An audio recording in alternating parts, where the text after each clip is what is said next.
Psikosomatis pada lansia dalam menghadapi COVID-19. Psikosomatis adalah stres emosional yang dimanifestasikan dalam tubuh sebagai rasa sakit fisik dan gejala lainnya.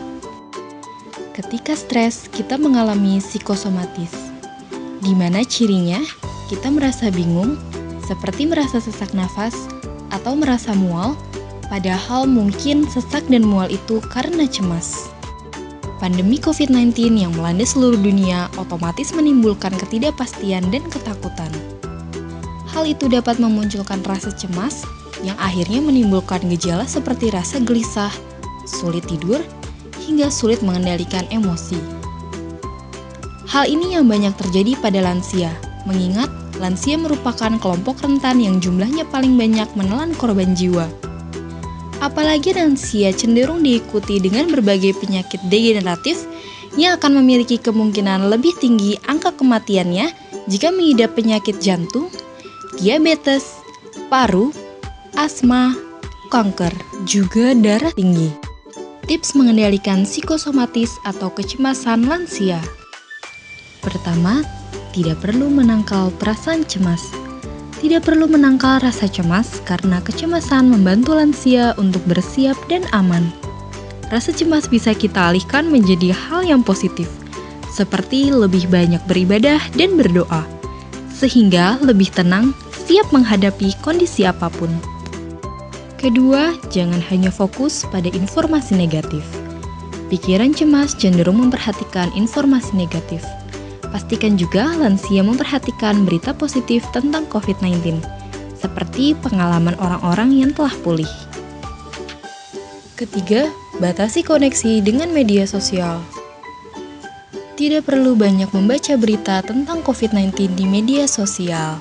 Lebih baik mencari info terpercaya, misalnya dari Kemenkes, ahli epidemiologi, atau situs pemerintah di alamat website www.covid19.go.id. Keempat, tetap aktif bergerak.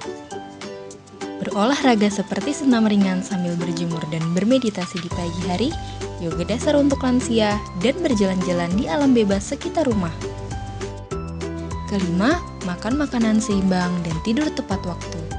Menjaga pola tidur antara 7-8 jam sehari dan menjaga pola makan bergizi. Keenam, rileks. Isi waktu dengan nonton video lucu, mendengarkan musik, dan kegemaran lainnya.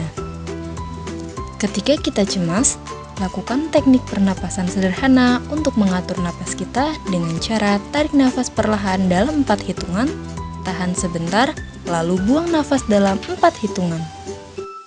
Ketujuh, melakukan kegiatan yang menyenangkan di rumah.